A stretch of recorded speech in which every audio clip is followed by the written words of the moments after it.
La ciudad de Dios. Contra paganos. Traducción de Santos Santa Marta del Río, Osa, y Miguel Fuertes Lanero, Osa. Libro segundo. Los dioses y la degradación de Roma. Capítulo 1. El método exige la discusión. Si la inteligencia humana, con su conducta enfermiza, no opusiera su orgullo a la evidencia de la verdad, sino que fuera capaz de someter su dolencia a la sana doctrina, como a un tratamiento médico, hasta recuperarse del todo mediante el auxilio de Dios, alcanzado por una fe piadosa, no harían falta largos discursos para sacar de su error a cualquier opinión equivocada, bastaría que, quien está en la verdad, la exponga con palabras suficientemente claras.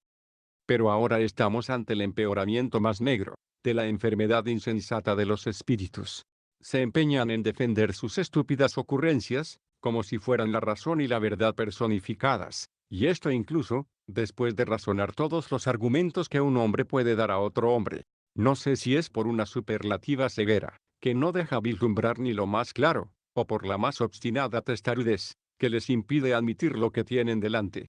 Lo cierto es que en la mayoría de los casos se hace imprescindible alargar la exposición de temas, ya claros de por sí, como si hubiera que exponerlos, no a quienes tienen ojos para verlos, sino como para que los puedan tocar con las manos, quienes andan a tientas, medio ciegos. Pero, ¿cuándo terminaríamos de discutir? ¿Hasta cuándo estaríamos hablando? Si nos creyéramos en la obligación de dar nueva respuesta a quienes siempre nos responden. Los que no pueden llegar a comprender lo que se discute, o están en una postura mental tan endurecida en la contradicción, que, aunque llegaran a comprender, no harían caso, continuarían respondiendo, como está escrito, discursean profiriendo insolencias, y son unos estúpidos infatigables. Realmente, si nos propusiéramos refutar sus contradicciones tantas veces, cuantas ellos con seso testarudo se proponen no pensar lo que dicen, solo atentos a contradecir de algún modo nuestros argumentos, te darás cuenta de lo interminable, penoso y sin fruto que esto sería. Así que ni a ti, mi querido Marcelino, ni a los otros, a cuyo provecho va dirigido mi trabajo, de una manera espontánea por amor a Cristo, os quisiera como jueces de mis obras. Si vais a ser de los que buscan siempre una respuesta, cuando oyen alguna objeción a lo que están leyendo, serían semejantes a aquellas mujerzuelas de que hace mención el apóstol, que están siempre aprendiendo, pero son incapaces de llegar a conocer la verdad. Capítulo 2. Resumen de lo expuesto en el libro primero. Me había propuesto en el libro anterior, tratar de la ciudad de Dios, con cuya ayuda he puesto manos a la obra entera, partiendo de este tema. Y lo primero que me vino a la mente, fue lanzar una réplica a quienes atribuyen a la religión cristiana todas estas guerras que están destrozando el mundo, y de una manera especial, la reciente devastación de Roma por los bárbaros. Nuestra religión, en efecto, ha ocasionado la prohibición de servir a los demonios con nefandos sacrificios. Pues bien, deberían tributar honores a Cristo, ya que, por reverencia a su nombre, los bárbaros les han ofrecido para su libertad los lugares sagrados más espaciosos, a fin de que pudieran buscar allí asilo, en contra de las leyes tradicionales de guerra. Además, para muchos, el declararse siervos de Cristo, no solo de una manera sincera, sino hasta hipócritamente, impulsados por el temor, lo tomaron con tal respeto, hasta el punto de creer prohibido, lo que por derecho de guerra les hubiera sido permitido contra ellos. De estos hechos ha surgido un interrogante: ¿cómo es posible que los favores divinos hayan alcanzado también a los impíos y desagradecidos? ¿Por qué razón han tenido que sufrir idénticos rigores, causados por los enemigos, lo mismo los hombres religiosos que los impíos? He intentado aclarar esta cuestión, implicada en otras muchas. Ya sabemos que tanto los dones de Dios como las catástrofes humanas, les están sucediendo a diario a los de buena y mala conducta, mezclados como están, unos y otros sin distinción, y esto es causa de turbación para muchos. Pues bien, para hacerlo según el plan de la obra emprendida, me he detenido algo, principalmente para consolar a las santas mujeres que practicaban una piadosa castidad, víctimas de la violencia hostil, hiriéndolas en su pudor, aunque sin llegar a arrebatarles su castidad inalterable. Corrían el riesgo de sentirse pesarosas de vivir al no tener falta alguna de qué arrepentirse. Y a continuación di algunas réplicas contra los que insultan a los cristianos afectados por aquella penosa situación, y que singularmente se ceban en el pudor de las mujeres humilladas, aunque castas y santas, con una insolencia desvergonzada, siendo ellos los más depravados, carentes del mínimo respeto, vástagos degenerados de aquellos romanos cuyas gestas, tantas y tan gloriosas, son exaltadas y se cantan en su literatura, resultando ellos los más violentos enemigos de tal gloria. A Roma, fundada y engrandecida con los sudores de sus abuelos, la habían hecho más deforme estando todavía en pie que al hacerse ruinas. En efecto, en la caída de Roma se derrumbaron sus piedras y sus vigas, mientras que en la vida de estos, se derrumbará no ya la fortaleza y el ornato de sus muros, sino el de sus costumbres, devorando su corazón un fuego de pasiones, más funestas que el que consumió los techos de la ciudad. Con estas consideraciones, dejé terminado el primer libro. A continuación me he propuesto hablar sobre los males que han azotado a esta ciudad desde su origen, tanto a ella misma como a las provincias bajo su dominio, y que los habrían atribuido, sin excepción, a la religión cristiana, de haber podido ya en esos tiempos levantar la voz de la doctrina evangélica, en una acusación sin traba alguna contra sus dioses falsos y engañosos. Capítulo 3. Método histórico para demostrar los males de los romanos, en pleno culto a sus dioses, antes de propagarse la religión cristiana. Pero no olvides que, al recordar yo todos estos males, lo hago contra el vulgo, que, en su ignorancia, dio origen a aquel proverbio vulgar: no llueve. La culpa la tienen los cristianos. Naturalmente, los educados en las disciplinas liberales, tienen afición a la historia y con suma facilidad conocen estos hechos. Pero para envenenar de odio contra nosotros a las turbas ignorantes, aparentan ser ajenos a ello, y están empeñados en convencer a la gente de que la culpa de las calamidades que el género humano debe padecer de cuando en cuando, y en lugares diversos, la tiene el nombre de Cristo, que se está difundiendo por todas partes, con fama irresistible y la más gloriosa popularidad, ganándoles terreno a sus dioses. Pasen revista con nosotros a todos los desastres que han asolado a Roma, en las ocasiones más diversas y más numerosas, antes de la encarnación de Cristo, antes de que su nombre, cuya gloria envidian inútilmente, fuera conocido entre las naciones. Y si son capaces, salgan en defensa de sus dioses en tales calamidades, si es que les dan culto precisamente para verse libres de ellas sus devotos. Calamidades de las que ahora pretenden hacernos responsables, cuando alguna vez les toca padecerlas.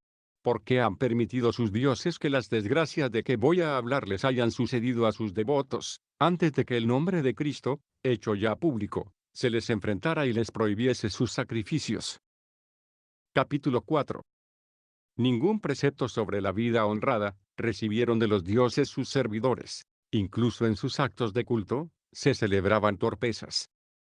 En primer lugar, como sus dioses no han puesto un poco de interés en que las costumbres no degeneraran del todo, porque con toda razón el verdadero Dios dejó marginados a quienes no le honraban. Pero, porque no han fomentado con alguna ley siquiera el recto proceder de sus adoradores esos dioses, de cuyo culto están quejosos estos individuos ingratos, por habérselo prohibido. No hay duda, los dioses han tomado interés por el proceder de los hombres, en la misma proporción que éstos lo han tomado por el culto de sus dioses. Pero responden, nadie se hace malo, más que por su propia voluntad, y quién lo va a negar. Sin embargo, era incumbencia de los dioses, como consejeros que eran, no dejar ocultas a los pueblos adoradores suyos las normas de una conducta honrada, sino predicarlas a los cuatro vientos, por sus augures, reconvenir y reprender a los pecadores, lanzar públicas amenazas contra los malhechores, y prometer premios a los de conducta recta. Quien jamás hizo resonar su voz con énfasis y claridad sobre esta materia en los templos de sus dioses. También otrora nosotros, en nuestra juventud, asistíamos a estos espectáculos ridículos y sacrílegos.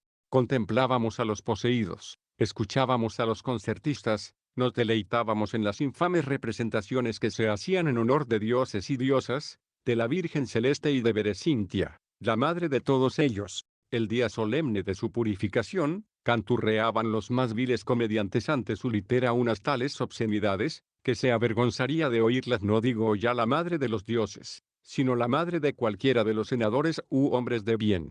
Es más, se avergonzarían incluso las mismas madres de estos payasos. Tiene un no sé qué de respeto el humano pudor hacia los padres, que ni siquiera la depravación puede borrar.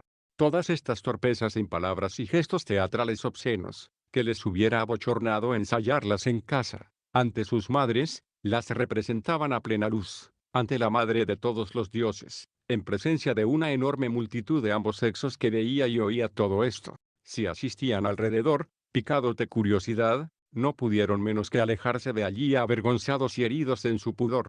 ¿Qué será un sacrilegio si esto es sagrado? ¿Qué será mancharse si esto es purificarse? Y a tales actos se les llamaba fercula, los cubiertos, como si se celebrase un banquete en que los demonios impuros se hartasen a su gusto. Quien no se da cuenta de qué ralea son estos espíritus, que se deleitan en tales obscenidades. Solamente quien ignore por completo la existencia de espíritus inmundos, que con el nombre de dioses engañan a la gente, o quien lleve una vida tal, que prefiera tener propicios o aplacarlos a tales dioses de su ira, antes que al único verdadero. Capítulo 5. Obscenidades paganas en honra de la madre de los dioses. Quisiera yo por jueces en esta materia, no por cierto a estos hombres, empeñados más bien en el placer que en el poner freno a los vicios, de una tan depravada conducta, a Escipión Nasica en persona, quisiera yo por juez, elegido por el Senado como campeón de la honradez, y que recibió en sus propias manos la estatua de este demonio y la introdujo en Roma. Él nos diría si estaba de acuerdo en que a su madre, como recompensa a sus méritos por parte del Estado, se le decretasen honores divinos. Así consta de griegos, romanos y otros pueblos, que habían decretado en honor de algunos mortales, cuyos beneficios tenían en alta estimación, y se imaginaban con ello que los hacían inmortales, y serían contados en el número de los dioses. Por supuesto que Escipión desearía para su madre una alta felicidad, si ello fuera posible. Pero, si a continuación le preguntáramos a ver si entre los honores divinos, estaba de acuerdo en que se celebrasen todas aquellas torpezas, no gritaría que era preferible ver a su madre postrada en tierra, sin sentido alguno, antes que como diosa viviente tener que escuchar complacida tales infamias. Lejos de nosotros pensar que un senador de Roma, de espíritu tan resuelto como para prohibir la construcción de un teatro en la ciudad de unos valientes, quisiera un culto para complacer a su madre como diosa, a base de tales ritos, que se sentiría ofendida como matrona, al recitar tales versos. Jamás habría pensado en que el rubor de una tan honorable mujer, desapareciera por ser ahora una divinidad. Y esto hasta tal punto que cuando sus devotos la invocasen con honores tales, como los insultos lanzados contra cualquiera, al estilo de cuando vivía entre los hombres, si no se tapaba los oídos y echaba a correr, quedarían abochornados su marido, sus hijos y sus allegados.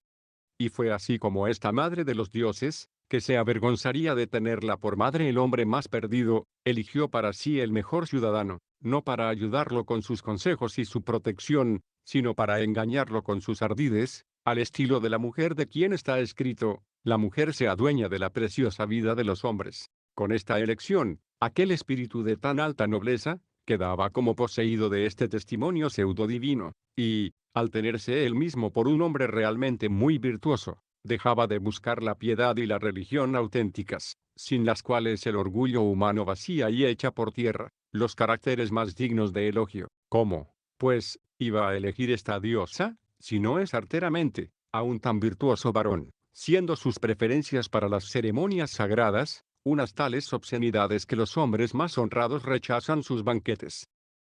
Capítulo 6.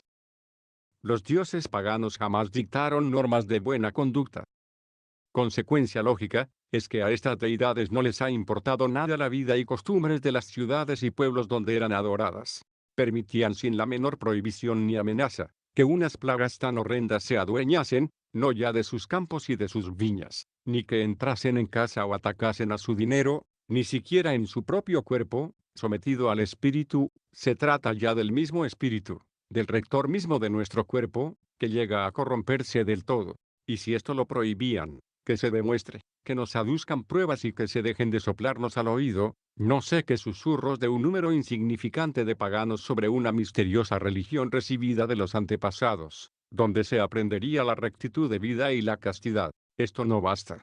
Que nos enseñen los lugares y nos digan cuándo han sido consagrados para tales reuniones, no donde tengan cabida las expresiones y gestos obscenos de los histriones, no donde se celebren las fiestas fugales, suelta la rienda a toda clase de torpezas, bien dicho fiestas de la fuga, donde huyen el pudor y la honradez. No, que nos muestren más bien los lugares destinados a escuchar las gentes, preceptos de sus dioses con vistas a reprimir la avaricia, destruir la ambición, atajar el desenfreno, y donde los míseros aprendiesen lo que Percio increpa, como obligatorio saber. Estas son sus palabras: aprended, desdichados, y descubrid los orígenes de las cosas. ¿Para qué hemos sido engendrados a la vida? ¿Cuál es el plan trazado de antemano? ¿Desde qué punto y por dónde nuestro camino doblará suavemente el mojón de la meta? Aprended cuál es la justa medida en el uso del dinero, a qué conviene aspirar, qué utilidad va a tener la moneda recién acuñada, la cuantía de lo que cumple dar a la patria y a los amados deudos, cuál es la orden de Dios sobre ti, y a qué parte de la humanidad perteneces. Dígasenos en qué recintos acostumbraban a declamarse como enseñanzas estos mandamientos de los dioses, y si las gentes que les daban culto acudían a oírlas con frecuencia. Nosotros mostramos nuestras iglesias, erigidas con este fin, por doquiera se vaya extendiendo la religión cristiana. Capítulo 7. Inutilidad de los descubrimientos filosóficos. Sin el respaldo de la autoridad divina, al hombre propenso al vicio, le influyen más los hechos de los dioses que las filosofías humanas. ¿Invocarán quizá los paganos a favor suyo las escuelas filosóficas y sus discusiones? He de decir, en primer lugar, que estas no son romanas, sino griegas, y si lo son, puesto que Grecia es ya una provincia romana, sus enseñanzas no tienen un origen divino, sino que son descubrimientos de los hombres. Estos, dotados de sutilísimo ingenio, han ido descubriendo con el esfuerzo de su raciocinio los secretos de la naturaleza, el bien conveniente y el mal rechazable para la conducta, el arte mismo de razonar, como de una manera inequívoca y de unas premisas se sacan unas conclusiones positivas, negativas, o incluso contrarias. Algunos de estos filósofos llegaron a descubrir cosas importantes, en la medida que eran ayudados por Dios. En cambio, en la medida que, como hombres, han chocado con su limitación, cayeron en el error. Máxime cuando Dios, que todo lo gobierna, con razón les hacía frente a su orgullo, mostraba con su ejemplo, como el camino de la religión, que se eleva hasta lo más encumbrado, arranca de la humildad. De ello trataremos más adelante, por partes y con detención, si esa es la voluntad de Dios, el Señor verdadero. Supongamos, en todo caso, que los filósofos han llegado a dar con soluciones válidas, para lograr una conducta digna y conseguir la felicidad humana. Cuánto más merecen ellos que se les tributen honores divinos, cuánto mejor y más honesto sería leer en un templo de Platón sus propios libros, que contemplar en los templos de los demonios la castración de los galos, la consagración de los invertidos, la mutilación de los furiosos, y todo cuanto hay de cruel y de vergonzoso, o de vergonzosamente cruel o de cruelmente vergonzoso, que se suele celebrar en los ritos sagrados de esos dioses. Cuánto mejor hubiera sido, para instruir suficientemente a los jóvenes en la justicia, recitar en público las leyes de los dioses, en lugar de lanzar alabanzas inútilmente a las leyes e instituciones de sus mayores. Porque todos los adoradores de tales dioses apenas son tocados con la pasión, impregnada, dice Percio, de un veneno ardiente, más bien se fijan en los hechos de Júpiter, que en las enseñanzas de Platón, o en las censuras de Catón. Así, por ejemplo, en las obras de Terencio, mira un mozo lleno de vicios un cuadro mural, donde estaba representado aquel episodio en que, según dicen, Júpiter envió al seno de Danae, como una lluvia de oro, y el mozo se gloría de imitar al dios en su propia torpeza, amparándose en una tan alta autoridad. ¿Y qué Dios? Dice, nada menos que el que hace retemblar con su trueno altísimo las bóvedas celestes. Y yo, que soy un pobre hombrecillo, ¿no voy a hacer lo mismo? Vaya si lo he hecho, y de muy buena gana. Capítulo 8. Las representaciones teatrales, donde los dioses, en vez de ofenderse con la representación de sus torpezas, se aplacan. Podrán decir que todo esto no es propio de los sacrificios a los dioses, sino de las ficciones de los poetas. No pretendo decir que los ritos mistéricos sean más obscenos que estas representaciones teatrales. Solo quiero afirmar lo siguiente, y si alguien lo niega, tiene en su contra la historia. Los mismos juegos donde reinan las ficciones de los poetas, no han sido introducidos por los romanos en las solemnidades de sus dioses, en virtud de un culto equivocado. No, han sido los mismos dioses quienes han exigido con apremio, y hasta coaccionado en cierto modo, a que se celebraran para ellos y se les consagrasen en honor suyo. Este punto lo toqué ligeramente en el libro primero, En efecto, agravándose una peste, se decretaron los juegos escénicos, primeramente en Roma por la autoridad de los pontífices. Y a la hora de ordenar la propia conducta, ¿quién no va a elegir como modelo las acciones representadas en la escena, con el respaldo de la autoridad divina, antes que las normas escritas en las leyes promulgadas por el ingenio humano?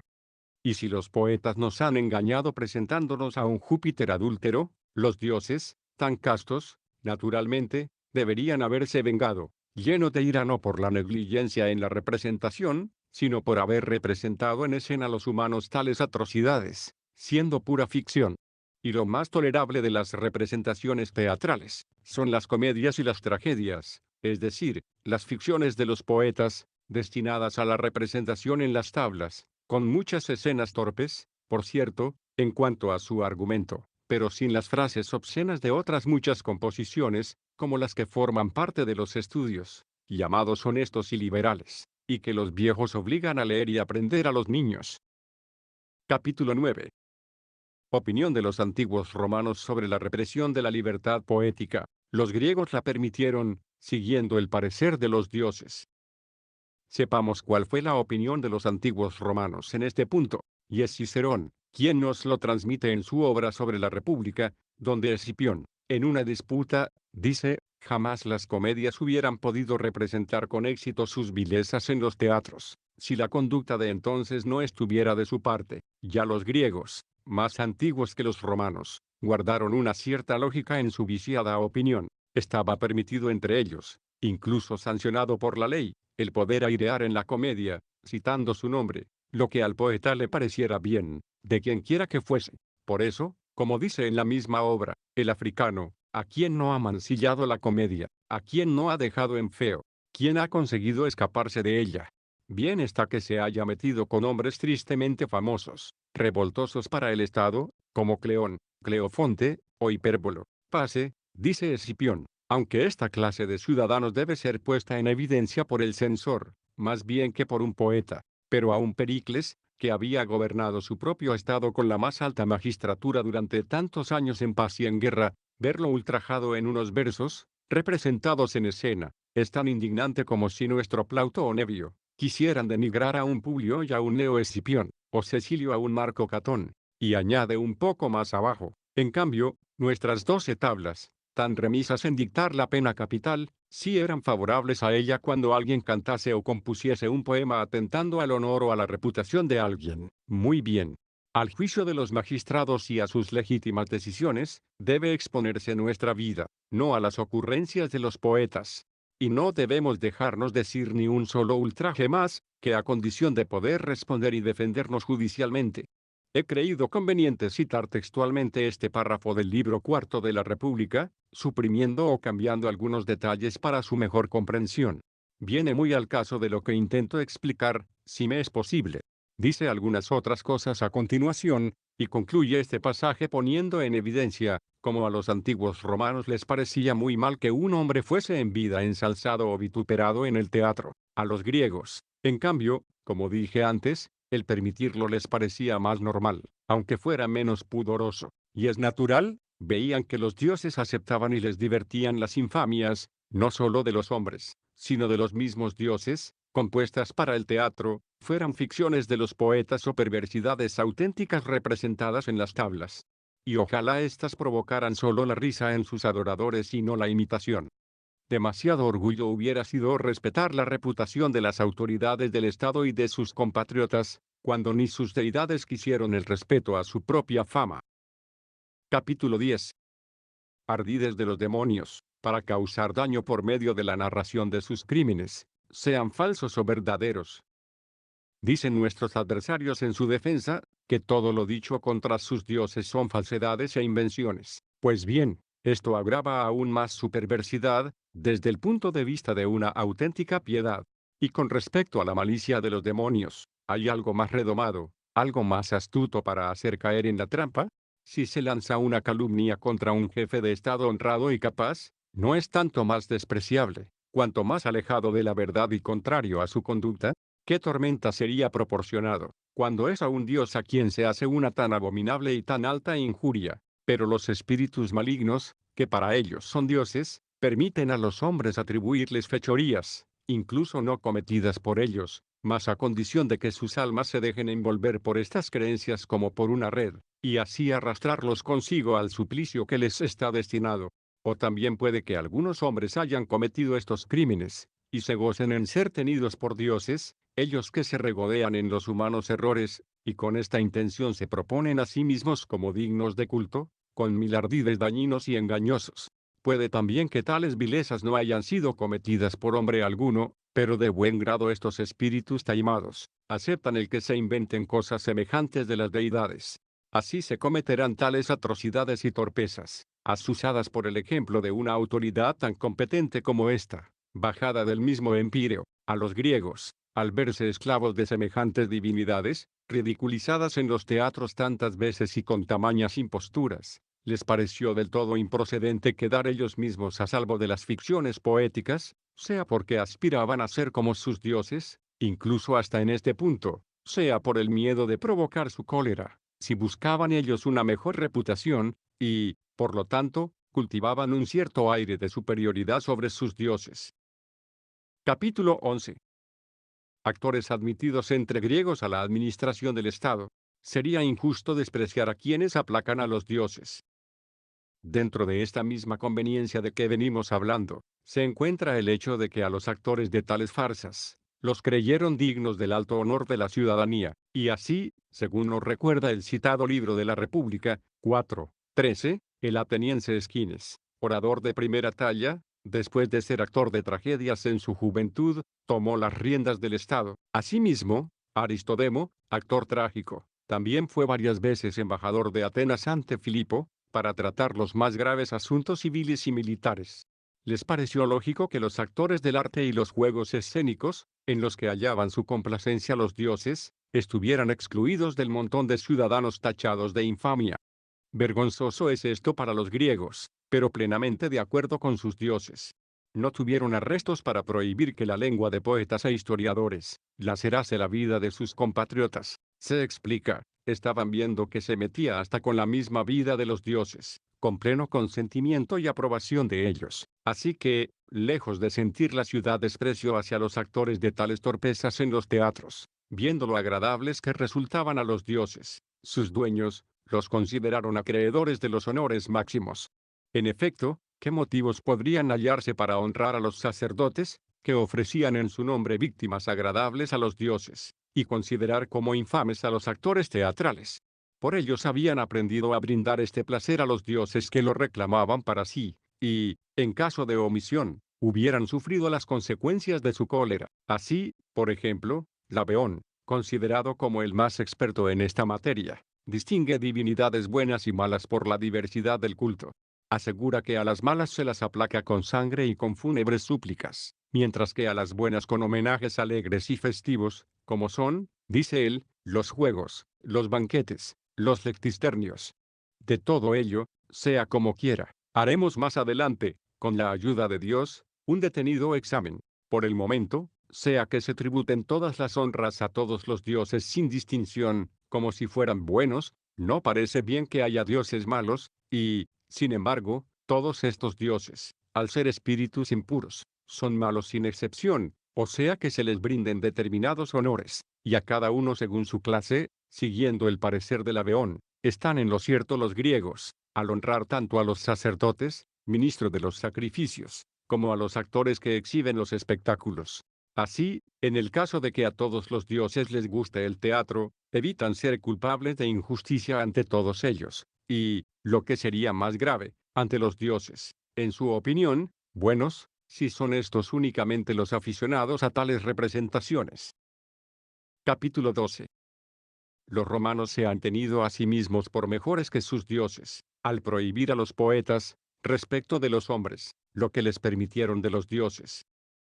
Los romanos, por su parte, no permitieron que su vida y su reputación estuviera al capricho de los baldones y de las injurias de los poetas, como de ello se gloria Escipión en la citada disputa de la República. Es más, se castigaba con pena de muerte a quien tuviera la osadía de publicar un tal poema. Decisión esta honrosa en lo que a ellos respecta, pero llena de orgullo y de impiedad con relación a 6 dioses. Conscientes los romanos de que sus dioses se dejaban denigrar, no solo paciente, sino gustosamente, con toda clase de ultrajes y maldiciones, se tuvieron por más indignos ellos, de tales injurias que sus dioses. Incluso se defendieron jurídicamente de tal posibilidad, mientras que para sus dioses hicieron una mezcolanza de sus infamias con la solemnidad de los ritos sagrados. ¿Eres tú, Escipión, el que celebras la prohibición impuesta a los poetas romanos de meterse con la vida de los ciudadanos, cuando estás viendo que ninguno de vuestros dioses ha escapado de ellos?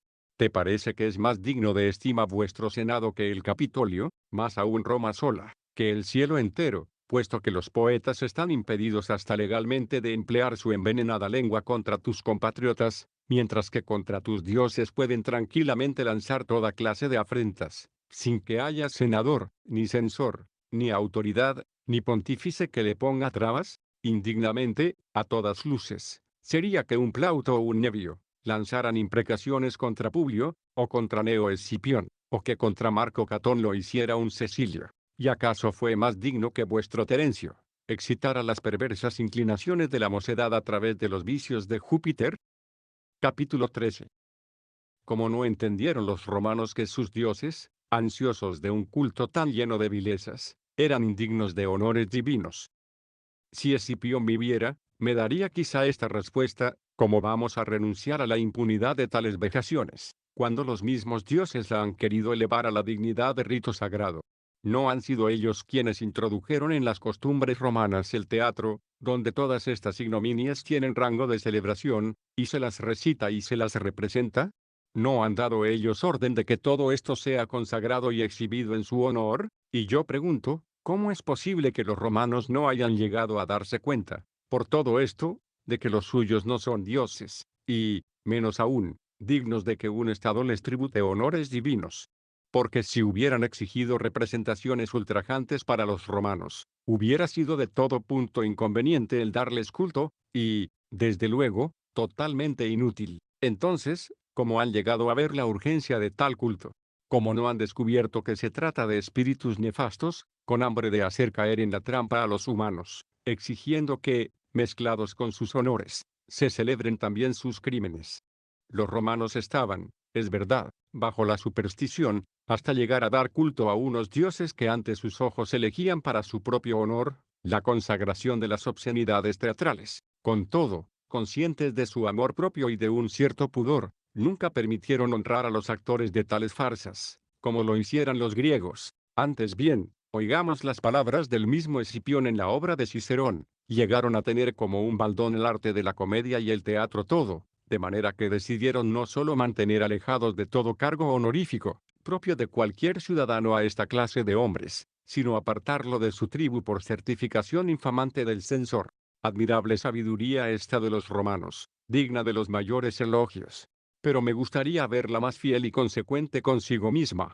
Me parece muy bien que el ciudadano romano que eligiera el oficio de cómico, no tuviese acceso a los cargos honoríficos, e incluso por documento escrito del censor, se le pusiera el veto a pertenecer a su propia tribu. Oh espíritu de una ciudad ávida de gloria, espíritu genuinamente romano, pero ahora respondedme, ¿en virtud de qué razón los hombres del teatro son rechazados de todo lo que suponga un honor, mientras que se ponen las representaciones teatrales entre los honores a los dioses? Durante mucho tiempo ignoró el virtuoso romano estas artes del teatro. Si se las hubiera buscado, como pábulo del placer humano, hubiera supuesto una corrupción introducida en las costumbres sociales. Pero he aquí que han sido los dioses quienes han exigido para ellos su representación. ¿Por qué razón es rechazado el cómico, que con sus artes da culto a Dios? ¿Y con qué cara se degrada al intérprete de tales torpezas, cuando se adora al que las exige? Allá se las entiendan griegos y romanos en esta controversia. Los griegos piensan honrar con todo derecho a los comediantes, puesto que dan culto a los dioses que les exigen estos juegos teatrales. Los romanos, por el contrario, no les dejan ni siquiera deshonrar con su presencia una tribu plebeya, cuanto menos la curia senatorial. En tal disputa, queda resuelto el nudo de la cuestión con el siguiente raciocinio. Proponen los griegos: si tales dioses deben ser adorados, también, naturalmente, han de ser honrados tales hombres. Añaden los romanos: pero de ninguna manera se debe honrar a tales hombres. Y concluyen los cristianos: Luego de ninguna manera tales dioses deben ser honrados. Capítulo 14. Platón, que en una bien organizada ciudad, no dejó lugar a los poetas, fue mejor que estos dioses, deseosos de ser honrados con exhibiciones escénicas. 1. Ahora pregunto yo, estos mismos poetas, autores de tales ficciones, y a quienes la ley de las 12 tablas prohíbe atentar contra la reputación de los ciudadanos, ¿cómo es que lanzando contra los dioses tan groseros insultos, no se les tiene por deshonrados, igual que a los actores del teatro? ¿Por qué razón es justo que los intérpretes de ficciones poéticas, y de dioses cubiertos de ignominia, se atraigan infamias, y sus autores, en cambio, sean honrados? No habrá que darle más bien la palma a Platón, un griego, quien, al planificar en su mente las leyes de una ciudad ideal, creyó oportuno excluir de ella, como enemigos de la verdad, a tales poetas. No fue capaz de aguantar sin indignación, tanto las injurias a los dioses, como la adulteración y la corrupción de los espíritus por efecto de tales farsas.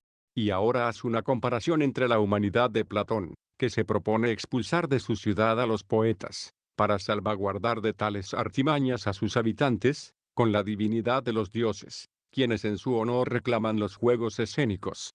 Platón, aun cuando no llegara a convencer con sus argumentos a la ligereza lasciva de los griegos, de que tales infamias no se escribieran, al menos se lo aconsejó, los dioses. En cambio, para que tales poemas se llegaran incluso a representar, coaccionaron con sus órdenes la sobria temperancia de los romanos.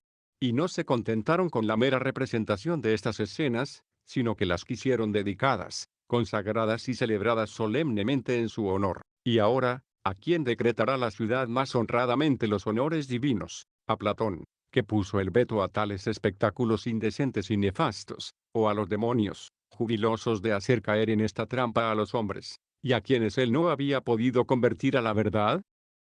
2. A este Platón había que ponerlo entre los semidioses, como se ha hecho con un Hércules o un Rómulo, opina Laveón.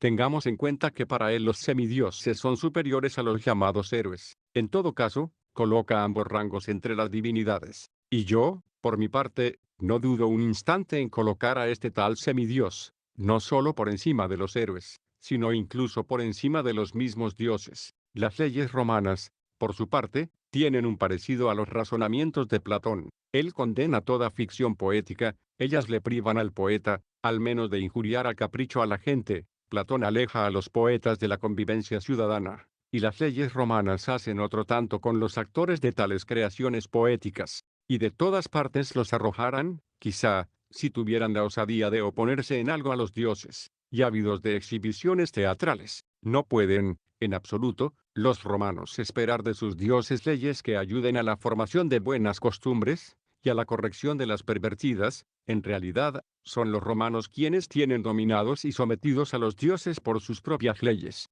Piden los dioses juegos escénicos en honra suya, y son los romanos quienes excluyen de todo cargo honorífico a los profesionales del teatro, mandan a aquellos que se les representen las vilezas de los dioses en poemas de ficción, y estos prohíben con severidad que la desvergüenza de los poetas saque a relucir ninguna ignominia de los mortales. Pero aquel semidios llamado Platón se opuso, por un lado, a la liviandad de tales dioses, y les mostró a los romanos el partido que deberían haber sacado de su propia manera de ser.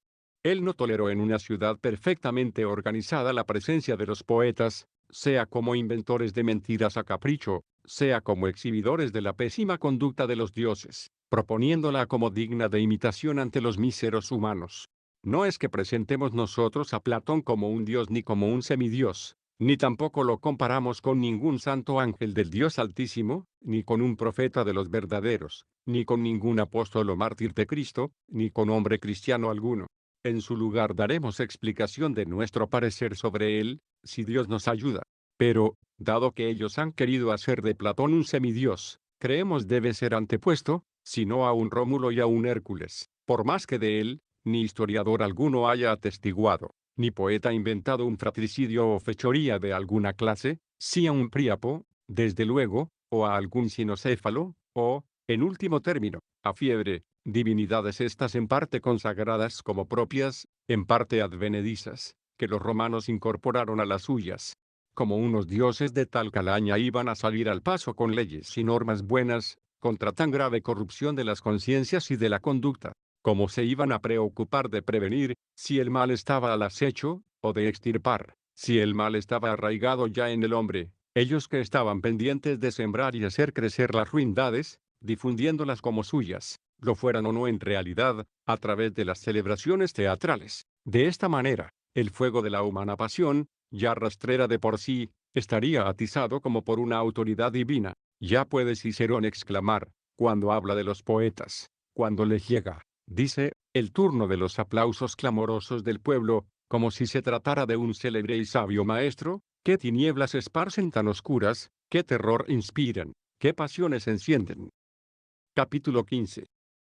La creación de algunos dioses por los romanos, no fue obra de la inteligencia, sino de la adulación. ¿Qué razón movió a los romanos en la elección de sus dioses, falsos como eran, sino la adulación ante todo? Por ejemplo, a Platón, a quien les gusta llamar semidios, que tanto trabajó con sus obras filosóficas para evitar los mayores males del espíritu que corrompen la conducta humana. No lo han considerado digno de levantarle un modesto templo, y, sin embargo, a Rómulo, a pesar de que entre ellos corra una doctrina más o menos secreta, que lo presenta como semidios, más bien que como Dios, lo han encumbrado por encima de muchos dioses. Hasta crearon para él un flamen, dignidad sacerdotal tan eminente en la liturgia romana, como lo atestigua la mitra que llevaba. Solo habían creado 3 sacerdotes flámines al servicio de otros tantos dioses, un flamen, dial, para Júpiter, otro, marcial, para Marte, y el tercero, quirinal, al servicio de Rómulo. La magnanimidad de los romanos, una vez encumbrado a los cielos, le llamó Quirino andando el tiempo. Por todo ello, Rómulo recibió honores preferentes a Neptuno y Plutón, hermanos del mismo Júpiter, e incluso a Saturno, padre de los 3. Para engrandecerlo le dedicaron el mismo grado sacerdotal que a Júpiter y a Marte, a este último probablemente por miras a Rómulo, ya que es su padre. Capítulo 16. Si los dioses pusieran algún interés por la justicia, de ellos debieran recibir los romanos normas de conducta, más bien que pedir leyes prestadas de otros hombres. Si los romanos hubieran podido recibir de sus dioses leyes morales, no habrían tenido que pedir prestadas a los atenienses las leyes de Solón, algunos años después de la fundación de Roma. Con todo, no las mantuvieron intactas, sino que intentaron darles algunos retoques y mejorarlas, a pesar de que Licurgo fingió haberlas creado, por la autoridad de Apolo para los espartanos, pero los romanos, prudentemente, se negaron a creerlo, y, en consecuencia, no las recibieron como tales. Numa Pompilio, su sucesor en el trono, dicen que promulgó algunas leyes, a todas luces insuficientes para regir la ciudad. Les instituyó también muchos sacrificios. De él nadie ha dicho, sin embargo, que recibiera las leyes por inspiración divina. No se han preocupado en absoluto los dioses de que sus adoradores quedasen a salvo de los males, tanto del alma como de la conducta externa privada y social, males estos de tal magnitud que son la ruina de los estados, aun cuando queden en pie las ciudades, según el testimonio de los sabios de más prestigio entre ellos. Más aún, estos dioses han puesto empeño por todos los medios en agravar esta peste, como ya hemos evidenciado hace poco. Capítulo 17. El rapto de las Sabinas y otras injusticias que reinaban en Roma, en tiempos incluso llenos de alabanzas. El que las divinidades no hayan promulgado leyes al pueblo romano, ¿será debido acaso a que, como dice Salustio, la justicia y la bondad tomaban entre ellos más fuerza del instinto natural que de leyes dictadas? En virtud de tal derecho y de este sentido del bien, creo yo que fueron raptadas las Sabinas. ¿Qué hay, en efecto, más justo ni mejor que traer engañadas a una fiesta a un grupo de chicas forasteras, y luego llevárselas a casa? No precisamente por haberles concedido la mano sus padres, sino por la violencia, cada uno como pudo. Supongamos que los sabinos obraron mal por su parte, negándoles la mano de sus jóvenes. Pero, ¿cuánto peor no estuvo raptarlas después de la negativa? Más justo hubiera sido declarar la guerra a un pueblo que se había negado a entregar sus hijas en matrimonio, a hombres de la misma región, vecinos suyos, que luchar contra un pueblo que reclamaba sus hijas robadas. Mejor hubiera estado lo primero, y en este caso, Marte se hubiera puesto de parte de su hijo en batalla, Rómulo, para vengar por las armas la injuria de unas nupcias denegadas. De este modo podrían conseguir las mujeres que pretendían, tal vez, En virtud de algún derecho de guerra, el vencedor podría llevarse con justicia a las jóvenes que injustamente le habían sido negadas. Pero raptar en tiempo de paz las que no le habían sido concedidas, es contra todo derecho, ocasionando así una guerra injusta contra sus padres, justamente indignados. Este episodio ha tenido una consecuencia más útil y más feliz, a pesar de que el recuerdo de tal engaño ha perdurado en los espectáculos circenses, no ha gustado el ejemplo de tal fechoría, ni en la ciudad ni en todo el imperio. El error de los romanos ha estado, sobre todo, en haberse consagrado a Rómulo como Dios, después de cometer tal injusticia, más bien que en permitir, por costumbre o por una ley cualquiera, el rapto de mujeres, propuesto ya en Rómulo a la imitación de los demás.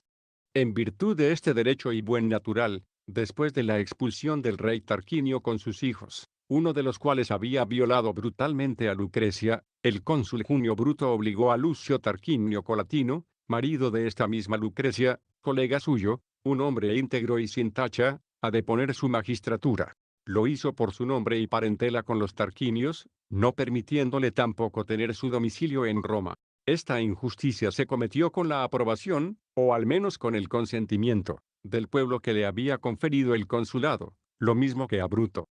En virtud de este mismo sentido natural del derecho y del bien, Marco Camilo, personalidad relevante de aquel tiempo, derrotó con suma facilidad a los bellos, enconados enemigos del pueblo romano, tras una guerra de 10 años. En ella el ejército romano, en infelices batallas, sufrió serios y repetidos descalabros, hasta el punto de que la misma Roma, temblando, dudaba de su salvación. Tomó Camilo su opulenta ciudad, y después la envidia de los calumniadores de su valor, y la insolencia de los tribunos del pueblo, lo declararon reo. Tanto le dolió la ingratitud de aquella Roma, que él acababa de liberar, que estando ya certísimo de su condenación, él mismo se anticipó en el destierro. Todavía en su ausencia se le puso una multa de 10.000 monedas de bronce, a él que muy pronto salvaría nuevamente a su ingrata patria de las amenazas de los galos. Me causa hastío ya sacar a relucir tantas fealdades e injusticias, como envolvían aquella ciudad en tiempos en que los poderosos se esforzaban en reducir la plebe a servidumbre, y ésta se negaba a someterse, dominando a los cabecillas de una y otra parte, la pasión de quedar vencedores más que la preocupación por la honradez y la bondad. Capítulo 18. Datos que nos ofrece la obra histórica de Salustio, sobre las costumbres romanas.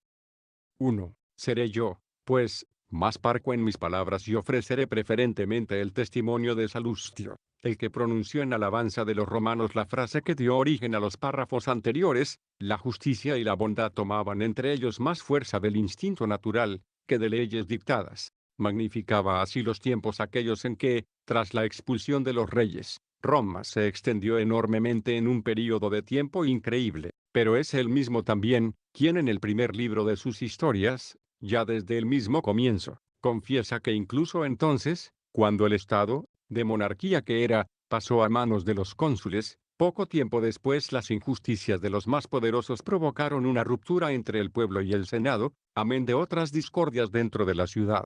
Refiere Salustio cómo el pueblo romano vivió el período comprendido entre la segunda y la última guerra púnica, con una conducta intachable y en una concordia ejemplar. Y la causa de este buen comportamiento estriba, según él, no precisamente en el amor a la justicia, sino en el miedo de una paz insegura ante la presencia del poder cartaginés. Ya indicamos que el famoso Nasica no era partidario de la destrucción de Cartago, con vistas a que sirviera de freno al desorden, conservara las costumbres en este óptimo estado, y el miedo fuera una sujeción de los vicios. Pues bien, a renglón seguido añade Salustio, pero la discordia, el afán de dinero y de poder y demás plagas, que suelen brotar en los períodos de prosperidad, se acentuaron de una manera exagerada después de la destrucción de Cartago. Con ello entendemos que también antes solían originarse y tomar auge. Da la explicación añadiendo: las injusticias de los más poderosos provocaron una ruptura entre el pueblo y el Senado, amén de otras discordias ciudadanas ya desde el principio, puesto que una conducta justa y moderada no duró más allá de la expulsión de los reyes, por temor a Tarquinio y la dura guerra con Etruria. Ya ves de qué modo en aquel breve espacio que siguió al cese de los monarcas, es decir, a su expulsión, se vivió con unas ciertas leyes justas y moderadas, siendo la causa, nos dice Salustio, el miedo. En efecto, se temía la guerra que el rey Tarquinio, expulsado del trono y de Roma, aliado con los etruscos, sostenía contra los romanos. Atención a lo que a continuación añade, más tarde, dice, los patricios sometieron al pueblo a un yugo de la esclavitud. Disponían de su vida y de sus espaldas de una forma tiránica, los expulsaban de sus campos, y, privando a los demás de la participación política, se adueñaban ellos de todo el poder. Abrumado estaba el pueblo de tantas injusticias, y, sobre todo, de tantos impuestos. Soportaba la carga del tributo por guerras continuas, y del servicio militar al mismo tiempo. Por todo ello, el pueblo se levantó en armas y se concentró en los montes Sagrado y Aventino. Consiguió con ello la creación a su favor del tribuno del pueblo y otros derechos. Pero el fin de las discordias y de las luchas por ambas partes, lo constituyó la Segunda Guerra Púnica. Y te habrás dado cuenta desde cuándo eran los romanos como eran, es decir, desde poco después de la expulsión de los reyes. De estos romanos es de quienes dice, la justicia y la bondad, tomaban entre ellos más fuerza del instinto natural, que de las leyes dictadas. 2. Si este período es como hemos visto, y de él se proclama que es el de más esplendor y el mejor de la República Romana, ¿qué habrá que decir del período siguiente? ¿Qué habrá que sospechar cuando poco a poco, voy a utilizar los mismos términos de nuestro historiador, se fue transformando, y de la más hermosa república y la más virtuosa que era, se volvió la más corrompida y viciosa, después de la destrucción de Cartago, como ya antes había dicho? Ahí está la obra histórica de Salustio. En ella se puede leer la descripción resumida de este período, la corrupción tan grave de sus costumbres, surgida en la prosperidad, hasta desembocar en las guerras civiles, como él deja demostrado. A partir de entonces, nos dice, las costumbres de los mayores se fueron perdiendo no poco a poco, como en períodos anteriores, sino que se hundieron precipitadamente, como cae un torrente. La juventud estaba pervertida por el desenfreno y la codicia de tal modo, que con razón se podía decir, ha surgido una generación que ni es capaz de poseer patrimonio propio, ni permite que los demás lo posean. Enumera Salustio. A continuación, infinidad de datos sobre los vicios de Sila, y demás bochornos de la República. Otros escritores hay también que coinciden en expresar la misma realidad, aunque muy inferiores en el estilo literario.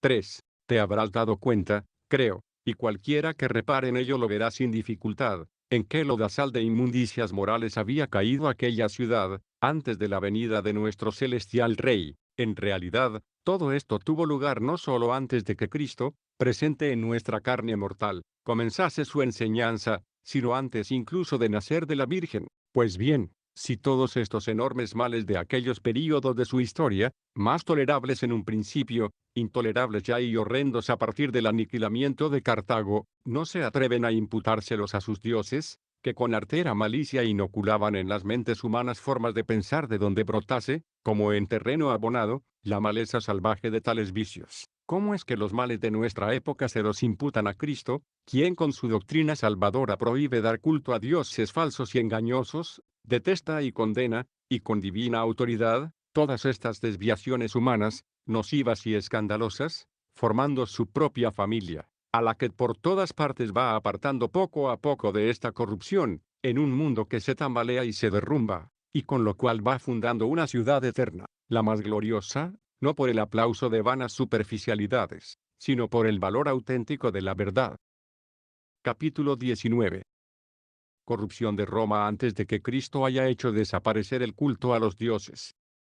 Aquí tenéis como Roma, conste que no soy yo el primero en afirmarlo, son sus propios escritores quienes, mucho antes de la venida de Cristo, lo afirman, de los cuales hemos aprendido los demás a fuerza de dinero, se fue transformando, y de la más hermosa república que era, se volvió la más corrompida y viciosa. Aquí tenéis como, antes de la venida de Cristo, las costumbres de los mayores se fueron perdiendo, no poco a poco, como en períodos anteriores, sino que se hundieron precipitadamente como cae un torrente. Así se pervirtió la juventud por el desenfreno y la avaricia. Que nos lean los preceptos de sus dioses dados al pueblo romano contra el desenfreno y la avaricia. Ojalá le hubiesen callado a este pueblo solamente preceptos de castidad y moderación, y no le hubiesen exigido acciones incluso vergonzosas y llenas de ignominia, ejerciendo así en ellos una influencia perniciosa por su autoridad falsamente divina. Que lean ellos nuestros preceptos, tan múltiples, contra la ambición y el desenfreno, tanto en los profetas como en el Santo Evangelio, como en los Hechos de los Apóstoles y sus cartas, y vean cómo ante los pueblos, reunidos en todas partes expresamente para escucharlos, con qué competencia, con qué autoridad divina resuenan no con el estrépito de las contiendas filosóficas, sino con la potencia de los oráculos celestiales de parte de Dios, y ellos, no obstante, siguen sin imputarle a sus dioses el estado de suma depravación de la patria, como consecuencia del desenfreno y rapacidad, no menos que de su conducta moral, cruel e indecente, anterior a la venida de Cristo. En cambio, todo lo que ahora están pasando, fruto de su soberbia y su refinamiento, a gritos se lo atribuyen a la religión cristiana. Ojalá que a los preceptos de esta religión, sobre un comportamiento justo y honrado, les prestasen atención y esmero en llevarlos a la práctica los reyes y pueblos del orbe, príncipes y jefes del mundo, jóvenes y también doncellas, los viejos junto con los niños, todo sexo y toda edad en uso de razón, incluyendo también a aquellos a quienes se dirige Juan el Bautista, los recaudadores de impuestos y los soldados, como embellecería el mundo ya aquí abajo, con su felicidad, esta república, y cómo ascendería hacia el culmen de la vida eterna, para conseguir un reinado de completa felicidad. Pero este oye, el otro desprecia, y la mayoría son más amigos de las caricias suavemente envenenadas de los vicios, que de la útil aspereza de las virtudes. En cambio, a los servidores de Cristo, sean reyes, potentados o jueces, soldados o de las provincias, ricos o pobres, libres o esclavos, de uno u otro sexo, se les manda tolerar al Estado, si es necesario, aunque sea el peor, el más corrompido, y adquirir, con el precio de una tal tolerancia, una morada esplendorosa en aquella santa y solemnísima asamblea de los ángeles, en la patria celestial, donde solo existe una ley, la voluntad de Dios. Capítulo 20. Deseos de felicidad y costumbres de quienes inculpan a la época del cristianismo. La verdad es que los adoradores y amigos de estos dioses, de cuyos crímenes y vilezas tienen a gala el ser imitadores, en absoluto se preocupan de poner remedio al estado tan lamentable de infamias de su patria, con tal que se mantenga en pie, dicen ellos, con tal que esté floreciente y oronda por sus riquezas, gloriosa por sus victorias o, lo que es más acertado, en una paz estable, ¿qué nos importa lo demás? Esto es lo que más nos importa, que todos aumenten sus riquezas y se dé abasto a los diarios despilfarros, con los que el más poderoso pueda tener sujeto al más débil, que los pobres buscando llenar su vientre, estén pendientes de complacer a los ricos, y que bajo su protección disfruten de una pacífica ociosidad, que los ricos abusen de los pobres, engrosando con ellos sus clientelas al servicio de su propio fasto, que los pueblos prodiguen sus aplausos no a los defensores de sus intereses, sino a los que generosamente dan pábulo a sus vicios, que no se les den mandatos difíciles, ni se les prohíban las impurezas, que los reyes se preocupen no de la virtud, sino de la sujeción de sus súbditos, que las provincias no rindan vasallaje a sus gobernadores, como a moderadores de la conducta, sino como a dueños de sus bienes y proveedores de sus placeres, que los honores no sean sinceros, sino llenos de miedo entre doblez y servilismo, que las leyes pongan en guardia más bien para no causar daño a la viña ajena que a la vida propia, que nadie sea llevado a los tribunales más que cuando cause molestias o daños a la hacienda ajena, a su casa, a su salud o a su vida contra su voluntad. Por lo demás, cada cual haga lo que le plazca de los suyos, o con los suyos, o con quien se prestare a ello, que haya prostitutas públicas en abundancia, bien sea para todos los que deseen disfrutarlas, o, sobre todo, para aquellos que no pueden mantener una privada, que se construyan enormes y suntuosos palacios, que abunden los opíparos banquetes, que, donde a uno le dé la gana, pueda de día y de noche jugar, beber, vomitar, dar rienda suelta a sus vicios, que haya estrépito de bailes por doquier, que los teatros estallen de griteríos y carcajadas deshonestas, y con todo género de crueldades y de pasiones impuras.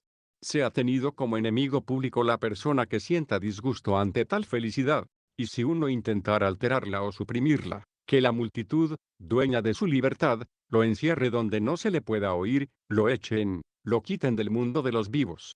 Ténganse por dioses verdaderos los que se hayan preocupado de proporcionar a los pueblos esta felicidad, y de conservar la que ya disfrutaban, sea el culto como a ellos les plazca, exijan los juegos que se les antoje, los que puedan obtener de sus adoradores o junto con ellos, procuren únicamente que una tal felicidad no la pongan en peligro, ni el enemigo, ni la peste, ni desastre alguno. Hay alguien, en sus cabales, establecerá un paralelo entre un estado como este, y no digo ya el estado romano, sino el palacio de Sardanápalo. Este rey antaño estuvo entregado de tal manera a los placeres, que se hizo escribir en la sepultura: solo poseo de muerto lo que de vivo he logrado devorar para mi placer. Pues bien, si nuestros adversarios lo hubieran tenido por rey, siempre indulgente en estas materias, sin ponerle a nadie la más mínima traba, le habrían consagrado un templo y un flamen de mejor gana, que lo hicieron a Rómulo los viejos romanos. Capítulo 21. Opinión de Cicerón sobre Roma. 1. Pero si no se hace caso de quien ha llamado a Roma corrompida y envilecida en extremo, y les da lo mismo que esté cubierta por un baldón vergonzoso de inmoralidad y de ignominia, con tal que se tenga en pie y siga adelante, presten atención no a qué se hizo, como nos cuenta Salustio, corrompida y envilecida, sino, como aclara Cicerón, a que ya entonces estaba completamente en ruinas, y no quedó ni rastro de la república. Pone en escena Cicerón al mismo Escipión, que había hecho desaparecer a Cartago, disputando sobre Roma, en una época en que, por efecto de la corrupción descrita por Salustio, se presentía a muy corto plazo su ruina. En efecto, la discusión se sitúa en el momento en que había sido asesinado uno de los Gracos, el que dio origen, según Salustio, a las graves escisiones que surgieron. De esta muerte se hace eco su misma obra. Había dicho Escipión al final del segundo libro: entre la cítara o las flautas y el canto de voces, debe haber una cierta armonía de los distintos sonidos, y si falta la afinación o hay desacordes, es insufrible para el oído entendido.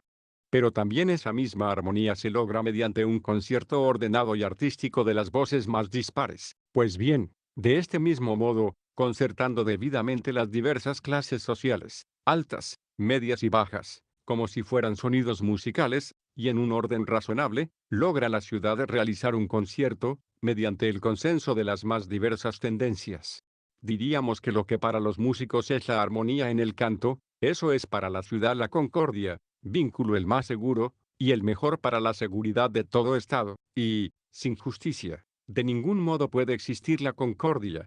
Pasa luego a exponer con más detención y profundidad la importancia de la justicia para una ciudad, así como el enorme perjuicio de su falta. Y a continuación toma la palabra Filo, uno de los que asisten a la discusión, y solicita que este tema sea tratado con más detenimiento, y que se hable más extensamente de la justicia, por aquello de que un Estado, así dice la gente, no es posible gobernarlo sin injusticia. Escipión, pues, da su consentimiento con vistas a discutir y aclarar el tema. Su respuesta es que de nada serviría todo lo tratado hasta ahora sobre el Estado, y sería inútil dar un paso más. Si no queda bien sentado no solo la falsedad del principio anterior, es inevitable la injusticia, sino la absoluta verdad de este otro: sin la más estricta justicia, no es posible gobernar un Estado. Se aplazó para el día siguiente su explicación, y en el libro tercero la materia está tratada muy acaloradamente.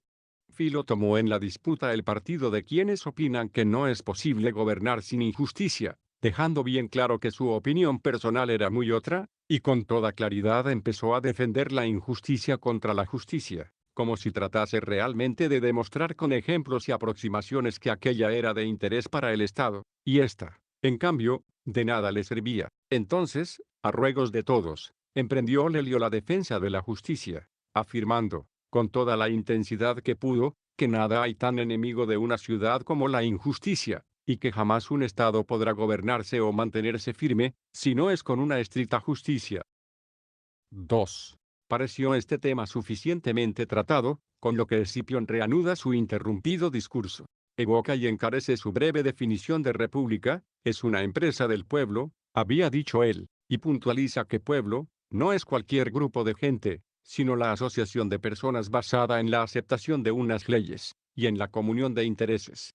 Muestra después la gran utilidad de una definición a la hora de discutir, y concluye de su definición que solo se da un Estado, república, es decir, una empresa del pueblo, cuando se gobierna con rectitud y justicia, sea por un rey, sea por una oligarquía de nobles, sea por el pueblo entero. Pero cuando el rey es injusto, él lo llama tirano, al estilo griego. Cuando lo son los nobles dueños del poder, lo llama facción, y cuando es injusto el mismo pueblo, al no encontrar otro nombre usual, llama también tirano al pueblo. Pues bien, En este caso no se trata ya, dice él, de que la república esté depravada, como se decía en la discusión del día anterior. Es que así ya no queda absolutamente nada de república, según la necesaria conclusión de tales definiciones, al no ser una empresa del pueblo, puesto que un tirano o una facción la han acaparado, y, por tanto, el pueblo mismo ya no es pueblo si es injusto, no sería una asociación de personas, basada en la aceptación de unas leyes y en la comunión de intereses, según la definición de pueblo.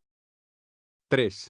Por eso, cuando la república estaba tal como la describe Salustio, no era ya la más corrompida e infame, como él dice, sino que ya no existía en absoluto, como lo demuestran con toda evidencia las razones de la discusión que sobre el Estado tuvieron los personajes más relevantes de aquel entonces, como también el mismo Tulio, no ya por boca de Escipión, sino con sus propias palabras, afirma en el comienzo del quinto libro, después de recordar a aquel verso del poeta Ennio: si Roma subsiste, es gracias a sus costumbres tradicionales y héroes antiguos. Verso este, dice, que, por su concisión y veracidad, podría perfectamente haber sido proferido por algún oráculo de antaño. En efecto, ni estos héroes sin una morigerada ciudad, ni las buenas costumbres sin el caudillaje de tales héroes, hubieran sido capaces de fundar ni de mantener por mucho tiempo un estado tan poderoso y con un dominio tan extendido por toda la geografía. Así, en tiempos pasados, la propia conducta ciudadana proporcionaba hombres de prestigio, y estos excelentes varones mantenían las costumbres antiguas y las tradiciones de los antepasados. En cambio,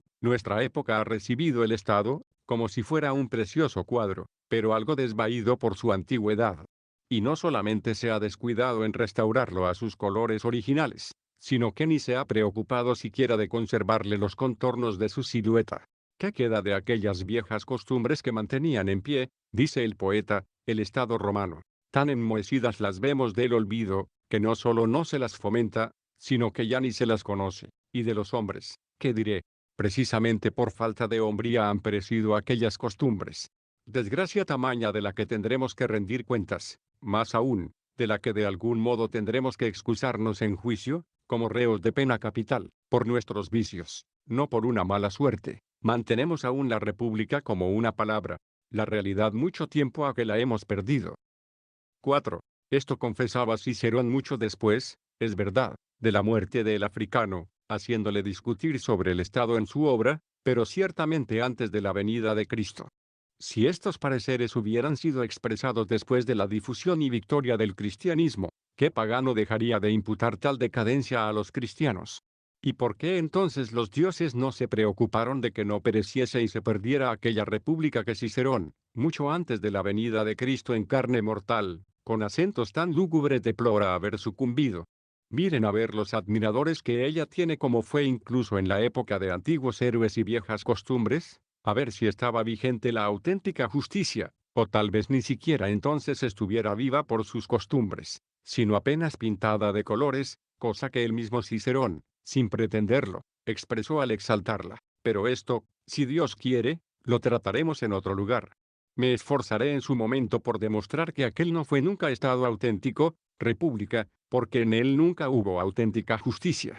Y esto lo haré apoyándome en las definiciones del mismo Cicerón, según las cuales él brevemente, por boca de Escipión, dejó sentado qué es el Estado y qué es el pueblo, apoyándolo también en otras muchas afirmaciones suyas, y de los demás interlocutores de la discusión. En rigor, si seguimos las definiciones más autorizadas, fue, a su manera, una república, y mejor gobernada por los viejos romanos que por los más recientes.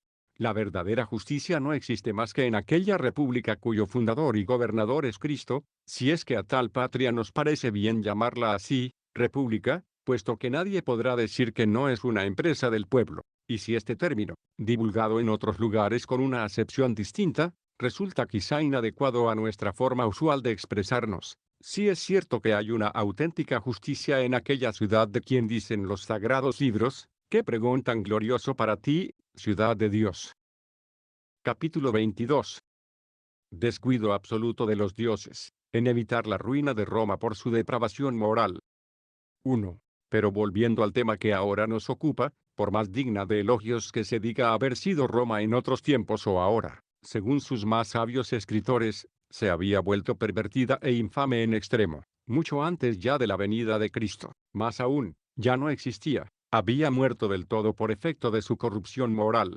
Y para evitar esta muerte, bien debieron sus dioses protectores proporcionar a este su pueblo fiel, un elemental código de conducta, ya que de él recibían culto en tantos templos, por tan numerosas clases de sacerdotes y sacrificios, con tan múltiples y variadas ceremonias, en tantas fiestas solemnes, con animada concurrencia a tantos juegos escénicos.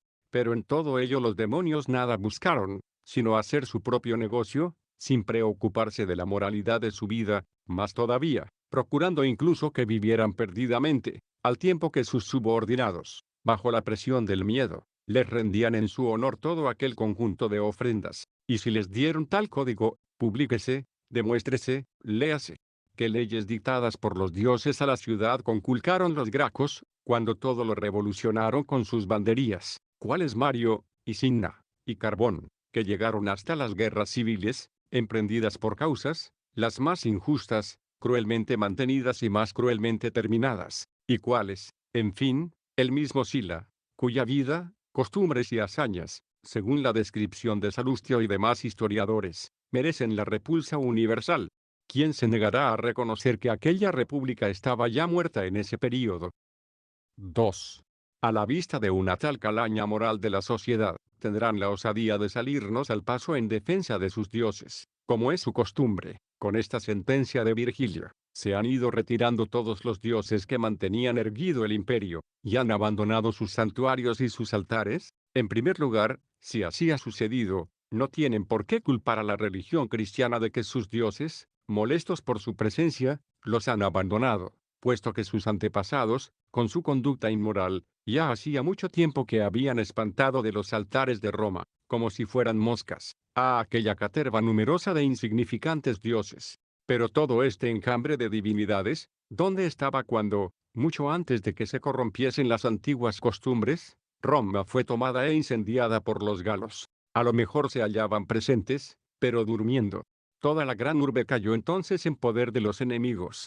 Solamente quedó la colina del Capitolio, y ella misma hubiera sido capturada de no haber sido por los gansos, que estaban en vela mientras dormían los dioses. Por este suceso, a punto estuvo Roma de caer en la superstición de los egipcios, que dan culto a bestias y aves, pues celebraban una fiesta solemne en honor del ganso. Pero, de momento, no quiero entretenerme tratando de los males que llegan incidentalmente, o que son del cuerpo, originados por el enemigo u otra calamidad cualquiera. Me interesan, más bien, los males del espíritu. Ahora estoy tratando de la caída de las costumbres, que primero fueron perdiendo gradualmente su esplendor, y luego se precipitaron como un torrente, ocasionando una tal ruina en la República, que, a pesar de seguir intactas las casas y las murallas, sus escritores de mayor talla no dudan en decir que entonces sucumbió la República. Con toda razón, los dioses se habían ido retirando, y habían abandonado sus santuarios y sus altares, hasta dejarla en total desamparo, si la ciudad había abandonado los preceptos sobre la vida buena y la justicia. Y ahora yo pregunto, ¿qué clase de dioses eran estos, que se negaron a vivir con el pueblo que les daba culto, y al que, cuando llevaba una mala vida, no le enseñaron ellos a vivir bien? Capítulo 23. Los cambios en las empresas temporales, no dependen del favor o de la hostilidad de los demonios, sino de la decisión tomada por el verdadero Dios. 1. ¿Y qué más? No es cierto que dan la impresión de haber colaborado los dioses, la satisfacción de las bajas apetencias humanas, y no está claro que no han ayudado a ponerles freno. ¿No fueron ellos quienes apoyaron a Mario, un plebeyo de baja ralea, sanguinario instigador y realizador de guerras civiles, ya que fuera 7 veces cónsul, y a morir, ya viejo, en el 7º consulado, y no caer en manos de Sila, su próximo vencedor? Y si los dioses no le han prestado auxilio para todo esto, no es despreciable su confesión. Al hombre le puede venir toda esta felicidad temporal, que ellos tanto ambicionan, incluso cuando sus dioses no le son propicios, y le es posible estar colmado y disfrutar de salud, de fuerza, de riqueza y honores, de dignidades y de longevidad, pese a la ira de los dioses, como en el caso de Mario. Asimismo, puede ocurrir que hombres del temple de Régulo, amigo de los dioses, sean torturados con la prisión, la esclavitud, privaciones, vigilias, tormentos e incluso la muerte. Si esto lo conceden, terminan por confesar, en conclusión, que de nada les sirven los dioses, y que su culto es inútil. En efecto, si en lugar de instruir al pueblo en las virtudes del espíritu y en la honradez de la vida, cuya recompensa está prometida solo para después de la muerte, los dioses pusieron su empeño en enseñarle lo contrario, y si en los bienes caducos y temporales nada perjudican a sus enemigos, ni favorecen a sus amigos, ¿para qué adorarlos? ¿A qué viene ese importunar los dioses tanto con el celo por su culto? ¿Por qué murmurar en el dolor y la tristeza de estos días, como si hubieran tenido que retirarse ofendidos, y por su causa lanzar toda clase de infamias, las más bajas, contra la religión cristiana? Si para los asuntos de aquí abajo poseen algún poder benéfico o maléfico, ¿cómo es que asistieron al hombre más perverso, Mario, y dejaron abandonado al más honrado, Régulo? ¿O habrá que deducir de aquí que son ellos los más injustos y corrompidos? Tal vez los paganos puedan deducir de ello que por temor hay que intensificarles el culto. Les diré que es una equivocación, porque da la coincidencia de que no les tuvo menos devoción Régulo que Mario. Y en lo que se refiere a la conducta, en vista de que los dioses parece que estuvieron más de parte de Mario, a ver si van a creer preferible una vida enteramente pervertida, porque Metelo, el más prestigioso de los romanos, con 5 hijos consulares, vivió feliz incluso en las cosas temporales, y Catilina, el peor de todos, fue un desdichado, consumido por la miseria y derribado en la guerra, hija de su propio crimen. No, la felicidad verdadera y segura en sumo grado la alcanzan, ante todo, los hombres de bien que honran a Dios, el único que la puede conceder. 2.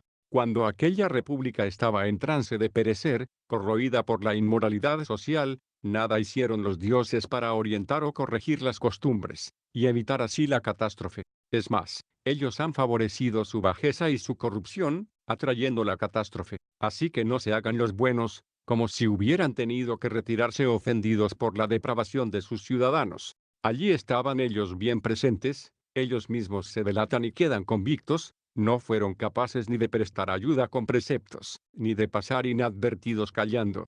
Paso por alto el que los habitantes de Minturna, movidos de compasión, hicieron una encomienda de Mario a la diosa Marica, en el bosque a ella consagrado, pidiendo la prosperidad de todas sus empresas. Pues bien, habiendo salido sano y salvo de una situación sumamente apurada, el cruel caudillo avanzó sobre Roma, con un ejército igualmente cruel. Cuán sangrienta haya sido esta victoria, cuán salvaje, cuánto más inhumana que la de un enemigo, lo pueden leer en los historiadores quienes tengan interés. Pero esto ya he dicho que lo dejo a un lado, y el éxito de Mario, conseguido a costa de tanta sangre, no lo atribuyo a no sé qué marica, sino más bien a una secreta providencia de Dios para tapar la boca a los paganos, y dejar libre de error a quienes no obran por intereses, sino que consideran los hechos con reflexión. En rigor, si los demonios tienen algún poder en este mundo, se reduce a los límites señalados por una secreta y libre decisión del Todopoderoso.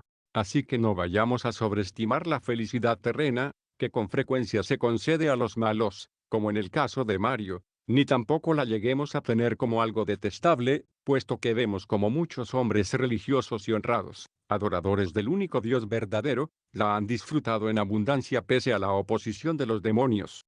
Y no nos creamos en la obligación de tener propicios a estos inmundos espíritus, por miras a los bienes temporales, o de temerlos por los posibles males. Les ocurre, en realidad, como a los hombres malvados en la tierra, no pueden realizar todo aquello que se les antoja, sino únicamente dentro de los límites fijados por aquel, cuyas decisiones nadie con plenitud alcanza a comprender, y nadie con justicia se atreve a criticar. Capítulo 24. La actuación de Sila, favorecida, según parece, por los demonios. 1. La época de Sila fue tan calamitosa, que se empezaron a añorar los tiempos anteriores, a pesar de que él parecía ser su vengador. Cuando empezó a dirigir su ejército hacia Roma contra Mario, tan favorables se presentaban las entrañas de la víctima inmolada, nos describe Livio, que el arúspice Postumio estaba dispuesto a ser arrestado, y sufrir la pena capital si Sila no lograba realizar sus planes con el favor de los dioses. No habían abandonado sus santuarios y sus altares los dioses, cuando predecían el resultado de los acontecimientos, sin preocuparse en absoluto de la corrección del mismo Sila, prometían, con vaticinios, una gran felicidad, y no le salían al paso con amenazas a su perversa ambición. Pasó el tiempo, Y en la guerra de Asia contra Mitrídates, Júpiter le pasó un mensaje a través de Lucinio Ticio, haciéndole saber que quedaría vencedor, y así fue. Un nuevo mensaje de Júpiter le llegó cuando pensaba volver a Roma, y vengar con sangre ciudadana sus propias injurias y las de sus amigos.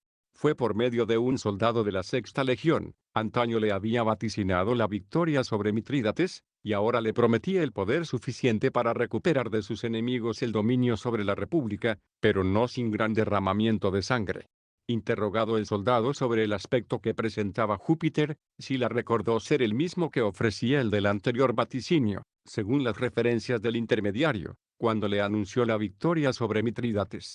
Y ahora me intriga una duda, porque los dioses se tomaron la molestia de anunciar todas estas venturas, y ninguno de ellos se preocupó de corregir con una advertencia a Sila, dispuesto como estaba a perpetrar calamidades de tal magnitud con la criminal guerra civil, que no solo mancillaron el honor de la República, sino que la hicieron sucumbir por completo. Sí, no hay duda, os lo he dicho muchas veces, lo vemos con claridad en los libros sagrados, y los acontecimientos mismos lo acusan suficientemente. Estos dioses son demonios que están haciendo de las suyas, con el fin de ser tenidos y honrados como dioses. Así serán obsequiados con unos ritos que hacen cómplices a sus adoradores para que tengan también, como ellos, el mismo abominable veredicto en el tribunal de Dios. 2. Con el tiempo, Sila llegó a Tarento. Allí sacrificó un becerro, y vio en el vértice de su hígado las apariencias de una corona de oro. Entonces, Postumio, el conocido adivino, le contestó que le pronosticaba una fulgurante victoria, mandándole que solo él comiese de las entrañas de la víctima. Al poco rato el esclavo de un tal Lucio Poncio gritó en son de profeta: «Mensajero soy que viene de Belona. La victoria es tuya, Sila». Añadió a continuación que el Capitolio iba a verse envuelto en llamas. Enseguida salió del campamento. Al día siguiente volvió más veloz todavía y gritó que el Capitolio ya había ardido, y era verdad que el Capitolio se había quemado. Le fue fácil a un demonio tanto el prever, como el anunciar con rapidez lo sucedido. Fíjate bien, que interesa mucho a nuestro asunto, bajo qué dioses desean vivir los blasfemos del Salvador, el que rescata a sus fieles del dominio satánico. Grita un hombre en son de vaticinio: «La victoria es tuya, Sila». Y como prueba de que habla por inspiración divina, predice un acontecimiento que pronto va a suceder y otro que acaba de realizarse, a gran distancia del lugar donde habla el espíritu aquel. Pero, en cambio, no se le ocurre gritar: «Basta ya de crímenes, Sila». Aquellos crímenes tan horrendos que cometió allí mismo, tras declararse vencedor, a pesar de que se le apareció en el hígado del becerro una corona de oro como símbolo de la fulgurante victoria. Si unas señales como estas vinieran normalmente de unos dioses justos, y no de parte de los impíos demonios, en realidad aquellas entrañas sacrificadas lo que deberían pronosticar eran nefastos acontecimientos, así como graves perjuicios para la persona de Sila, porque fue mayor el daño que aquella victoria le infligió a su codicia, que el bien que le reportó a su gloria. El resultado de tal victoria fue una ansia desmesurada de grandeza. Por encumbrarse soberbiamente en la prosperidad, su caída estrepitosa en la corrupción moral fue mayor perjuicio para él, que el causado corporalmente a sus enemigos. Esto, que era lo verdaderamente triste, lo verdaderamente deplorable, esos dioses no se lo predecían en las entrañas del sacrificio, ni en agüeros, ni por los sueños, o el vaticinio de alguien. Más temían ellos su corrección que su derrota. Todavía más, estaban tratando por todos los medios de que aquel glorioso vencedor de sus conciudadanos cayera derrotado y cautivo de vicios nefastos, y así quedase sujeto más estrechamente a los mismos demonios. Capítulo 25. Los espíritus malignos incitan a los hombres a la delincuencia, interponen su ejemplo, como avalado de divina autoridad, para que se cometan crímenes. 1. Por lo que acabamos de decir, ¿quién no deducirá, quién no se dará cuenta del gran interés con que estos malignos espíritus traman el dar una autoridad cuasi divina con sus ejemplos a la perpetración de crímenes? Solo aquellos que hayan elegido la imitación de tales dioses, antes que separarse de su compañía con la gracia divina. Así es, los mismos dioses han sido sorprendidos luchando entre sí, en una espaciosa llanura de la Campania, donde poco después estallaría una perniciosa guerra civil entre dos ejércitos. Primeramente se oyeron en aquel sitio unos ruidos estruendosos, y al poco tiempo mucha gente dijo que habían visto luchar durante varios días a dos ejércitos. Nada más cesar la colisión, encontraron todos los vestigios tanto de hombres como de caballos, tal como podía esperarse de un conflicto semejante. Ahora bien, si realmente han luchado entre sí las divinidades, ya están excusadas las guerras civiles entre hombres. Fijaos qué refinada malicia la de estos dioses, qué villanía, porque si su lucha fue fingida, ¿qué otra cosa consiguieron con ello más que convencer a los romanos de que cuando se ensarzan en guerras civiles, a ejemplo de los dioses, no cometen ninguna maldad? Sí, habían comenzado ya las guerras civiles, había precedentes ya de las carnicerías horrendas, propias de guerras nefastas, había causado ya conmoción entre muchos aquel episodio del soldado que, al despojar a un muerto, reconoció en el cadáver desnudo a su hermano, y, maldiciendo las guerras civiles, se suicidó, formando pareja con el cadáver de su hermano. Y para que no asomara el asco de tamaños horrores, sino que el ardor por las armas criminales se encendiera más y más, estos dañinos demonios, que los paganos tenían por dioses, coaccionándolos a darles culto y a honrarlos, quisieron mostrarse ante los hombres luchando entre sí, no fuera que, al imitar tales contiendas, sintiera escrúpulos su sensibilidad ciudadana. Antes, al contrario, quedase excusado el delito humano con el ejemplo divino. Con estas astutas intenciones, los malignos espíritus han ordenado, además, que se les dediquen y consagren juegos teatrales, de los que ya he tratado ampliamente. En ellos se celebran sus incalificables ruindades en composiciones musicales, puestas en escena o en representaciones teatrales de imaginación. Así, uno podrá creer que los dioses son autores de tales bajezas o podrá no creerlo. Pero, al estar viendo que ellos, de mil amores, aguardan tales exhibiciones, sentirá tranquila su conciencia al imitarlas. Y para que no se vaya a pensar nadie que los poetas, en las coplas a sus mutuas batallas aquí y allá, les han cantado infamias en lugar de proezas dignas de ellos, los dioses en persona, para asegurar el engaño de los hombres, han querido confirmar tales poemas. No se han contentado con hacerlo por intermedio de actores teatrales, ellos mismos se han dejado ver a los ojos humanos en el campo de batalla. 2.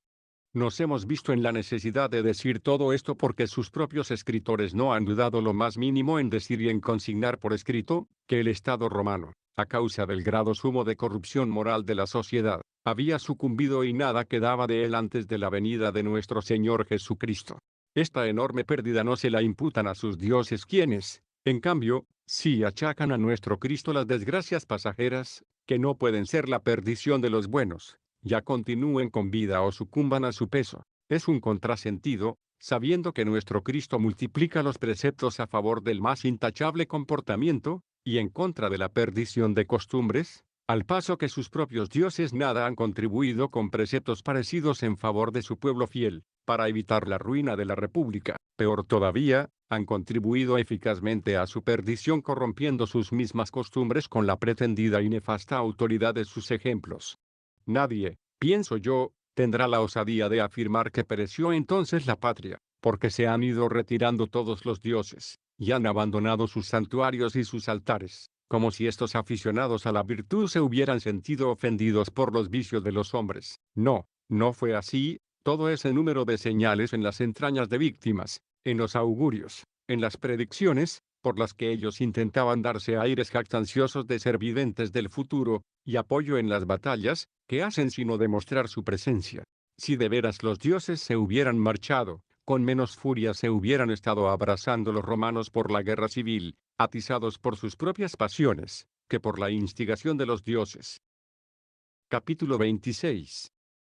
Consejos secretos de los dioses relativos a la rectitud de costumbres, mientras en público se daba una enseñanza de todo género de maldades.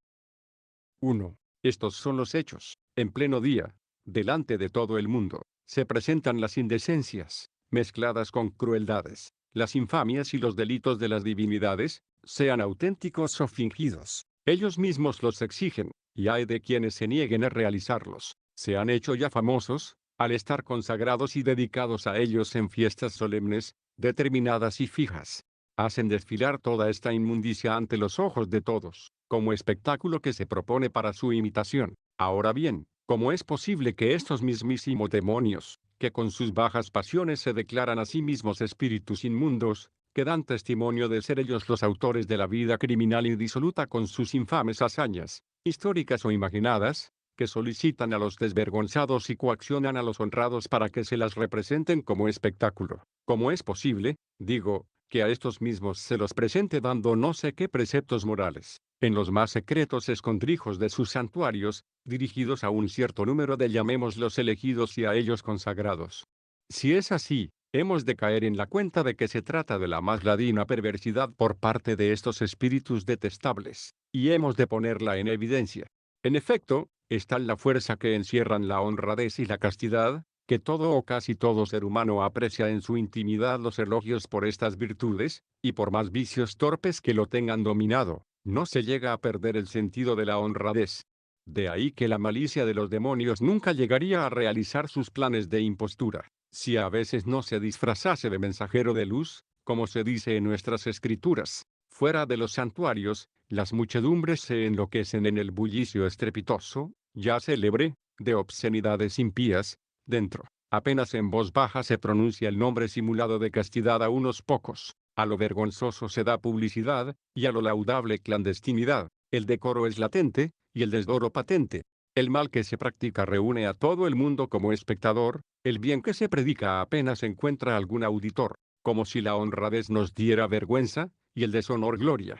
¿Y dónde tiene lugar todo esto más que en los templos de los demonios? ¿Dónde más que en las guaridas de la impostura? Así ocurre que los honrados, que son una minoría, caen en la trampa, y la gran mayoría, los corrompidos, quedan sin enmienda. 2. ¿Dónde y cuándo los consagrados a la diosa celeste escuchaban normas para ser castos? No se sabe. Sin embargo, delante de su templo habían puesto su estatua y la mirábamos todos, llegados de todas partes, puestos de pie cada uno donde podía. Estábamos embebidos contemplando cómo se desarrollaban los juegos, mirando acá y acullá, unas veces al séquito pomposo de las meretrices, y otras a la diosa virgen, viendo cómo se la adoraba con reverencia, y como en su presencia se celebraban torpezas, no vimos allí un solo histrión decoroso ni una sola actriz con pudor. Se representaban todos los papeles que exige la obscenidad.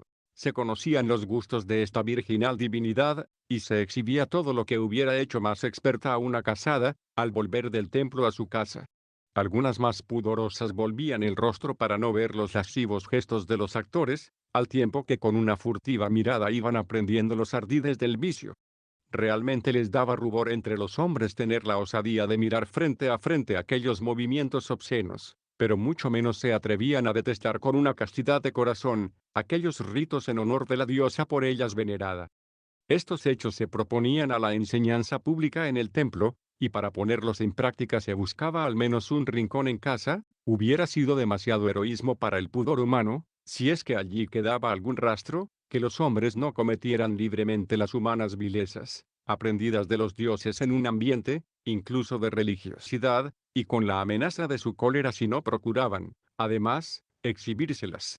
¿Qué otro espíritu puede estar dotado de una secreta habilidad para manejar las almas más corrompidas, y empujarlas a cometer adulterios, y regodearse en los cometidos, sino el que, además, encuentra su satisfacción en tales ritos, y en los templos erige estatuas a los demonios, y es aficionado a la representación escénica de bajezas, y, para colmo, susurra en los arcanos palabras de justicia para engañar, incluso al pequeño resto de hombres de bien, multiplicando en público las incitaciones a la perversión, para enseñorearse del número infinito de los malvados?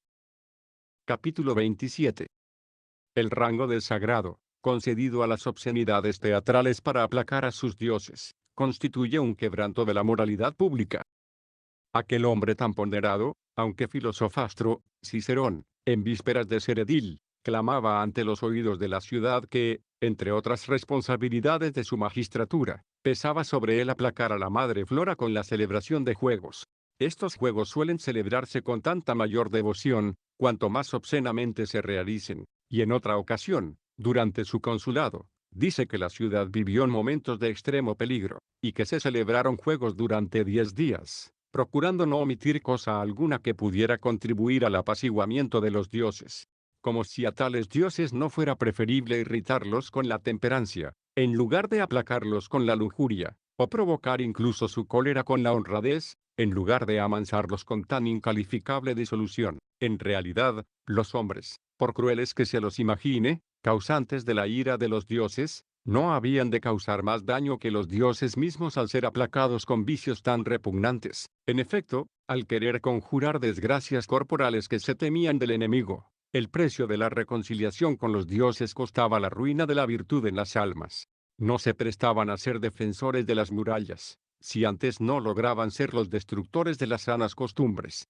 Esta es la desvergonzada propiciación de tales divinidades, llena de impureza, de provocación, de maldad, de inmundicia, a sus ministros. Roma, de laudable tradición virtuosa, los privó de honores, expulsó de su tribu, reconoció deshonrados, declaró infames. Esta es, repito, la desvergonzada propiciación de tales divinidades, detestable y hostil a la verdadera religión. Estas, las lascivas y ultrajantes fábulas de los dioses. Estas, las gestas ignominiosas, cometidas con torpeza criminal o inventadas con mayor torpeza aún. Todo esto, sí, es lo que a la ciudad se le enseñaba públicamente por ojos y oídos.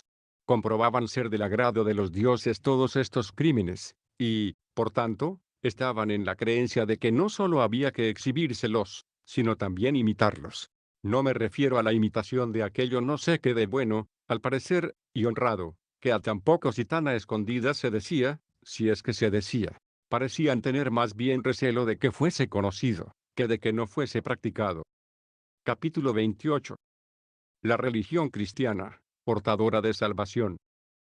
Al ver que los hombres quedan libres del yugo infernal de tales potestades inmundas, y de su compañía de castigo, al ver que pasan de las tinieblas impías de la perdición, a la luz saludable de la piedad, se quejan y murmuran los malvados y los desagradecidos, posesión cada vez más definitiva y enraizada, de aquel espíritu infame. Observan cómo muchedumbres afluyen a las iglesias, su casta asamblea, con separación honesta de ambos sexos, ven como allí oyen cuáles son las normas del buen vivir en esta vida temporal, para merecer, después de esta vida, la felicidad sin término. Allí, en presencia de todos, y desde un lugar elevado, se proclama la Santa Escritura. Los que la cumplen, la oyen para su recompensa, y los que no, para su castigo. Si acaso entran allí algunos burlones de tales preceptos, experimentan un repentino cambio, y todo su descaro o lo retiran o lo reprimen por temor o respeto. Allí, en efecto, ninguna torpeza o maldad se saca a relucir que pueda ser imitada. Allí se inculcan los preceptos del Dios verdadero, o se relatan sus milagros, o se ensalzan sus dones, o se piden sus beneficios. Capítulo 29. Exhortación a los romanos para que abandonen el culto de los dioses. 1. Ambición a estos bienes, oh genio romano, digno de elogio, raza de los régulos, de los escébolas, de los escipiones, de los fabricios. Ambición a estos bienes. Fíjate bien en la diferencia entre ellos y esas torpezas estériles, y la falacia ladina de los demonios. Si sobresale algo laudable en ti por naturaleza, solo se puede purificar y perfeccionar por la auténtica religiosidad. En cambio, la impiedad te lo destroza y lo hace digno de castigo. Ahora ponte a elegir tu camino y hazlo de forma que consigas la gloria sin error alguno, pero no en ti, sino en el Dios verdadero. Hubo un tiempo en que tu gloria sobresalió entre los pueblos. Pero, por un oculto designio de la providencia divina, te faltó el poder elegir la verdadera religión. Despierta, es ya de día. Despiértate como ya lo has hecho en algunos de tus hijos, cuya encumbrada virtud, e incluso sus padecimientos por la verdadera fe, hoy son nuestra gloria. Ellos, luchando por todas partes contra los poderes más hostiles, y consiguiendo la victoria en una valerosa muerte, con su sangre nos han fundado esta patria. Recibe la invitación que te hacemos de venir a nuestra patria. Anímate a alistarte en el número de sus ciudadanos, cuyo asilo, por llamarlo así, es el verdadero perdón de los pecados. No hagas caso de tus hijos degenerados. Calumnian a Cristo y a sus seguidores, haciéndolos responsables de estos tiempos calamitosos. Buscan días no para una vida en paz, sino para disfrutar de una depravación sin riesgos. Jamás te han satisfecho esas épocas a ti, ni siquiera para tu patria terrena. Ahora apodérate de la patria celestial. Te va a costar poco conseguirla, y en ella caminarás de verdad y por siempre. Allí no tendrás el fuego de Vesta, ni la piedra del Capitolio, sino al único y verdadero Dios, que no pondrá mollones, ni plazos a tus dominios, te dará un imperio sin fin. 2. No te andes buscando dioses falsos, que te engañarán, recházalos, desprécialos y lánzate a la conquista de la verdadera libertad. Esos no son dioses, son espíritus malvados que se molestan de tu eterna felicidad.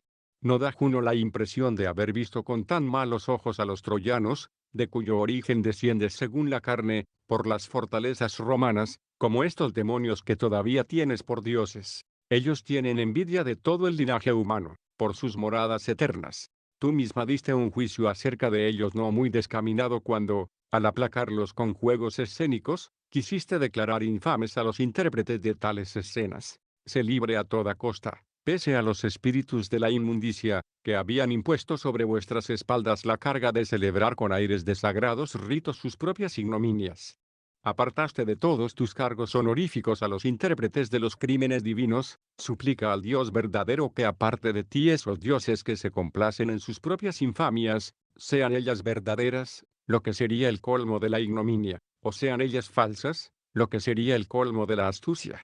Muy bien por haber salido de ti el no soportar la presencia de los histriones y actores en la ciudad. Despierta del todo. No es posible aplacar la majestad divina con tales apaños, que dejan salpicada la dignidad humana. ¿Cómo es posible que llegues a tener entre el número de las potestades celestes, a unos dioses que sienten complacencia en tales agasajos, cuando tú misma excluiste del número de tus ciudadanos de cualquier rango a los intermediarios de esos mismos agasajos? Incomparablemente más gloriosa es la ciudad celeste, y allí la victoria es la verdad, el honor, la santidad, y allí la paz es la felicidad, la vida, la eternidad. Si a ti te dio vergüenza admitir en tu compañía a esos hombres, mucho menos admite ella en la suya a tales dioses. Así que si sientes deseos de entrar en la ciudad bienaventurada, apártate de la compañía de los demonios. Es indigno que hombres honrados den culto a quienes se aplacan por personas viles. Quítalos de en medio de tu religión por la purificación cristiana, como quitaste de en medio de tu honor a los histriones por certificación del censor.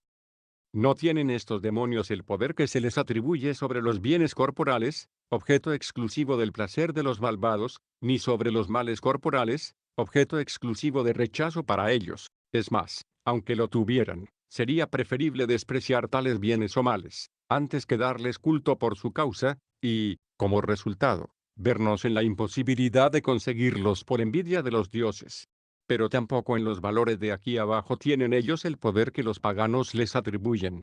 Ellos insisten en la necesidad de venerarlos para alcanzar estos bienes. Trataremos el tema más adelante, ahora pongamos fin a este libro.